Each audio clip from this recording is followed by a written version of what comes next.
क्या ये मिथ है, जैसे हमें सुनने को मिलता है कि जो हमारे सीनियर्स वगैरह है कि जयपुर में अपॉर्चुनिटीज कम है, ग्रोथ के चांसेस मैं कम है, यहाँ पे ना ये मिथ है या देखो ये मिथ actual है। scenarios? मिथ इसलिए है क्योंकि यहाँ पे अपॉर्चुनिटीज ईजी नहीं है, यहाँ कंपनीज ज़्यादा नहीं है, यहाँ अपॉर्चुनिटीज नहीं है। इसका मतलब तो ये हो गया एक भी कंपनी नहीं है और एक उस कंपनी में एक भी बंदा काम नहीं कर रहा। समझ रहे हो मेरी बात?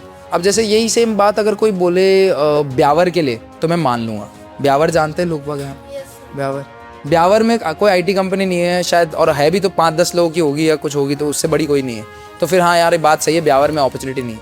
यहाँ ऑलरेडी 500-500 हज़ार लोगों की कंपनीज चल रही है, तो मतलब अपॉर्चुनिटी नहीं होती तो उनमें लोग जो काम कर रहे हो कैसे काम कर रहे होते। तो ये तो मिथ है ही, ऑफकोर्स दिख ही रहा है। प्रॉब्लम क्या है, यहाँ जॉब मिलना ईजी नहीं है, ये फैक्ट है। क्यों? क्योंकि यहाँ पे टैलेंट है, लेकिन टैलेंट को सेलेक्ट करने वाले बहुत ही वो हैं कि भाई हमको तो बेस्ट ऑफ द बेस्ट ही चाहिए।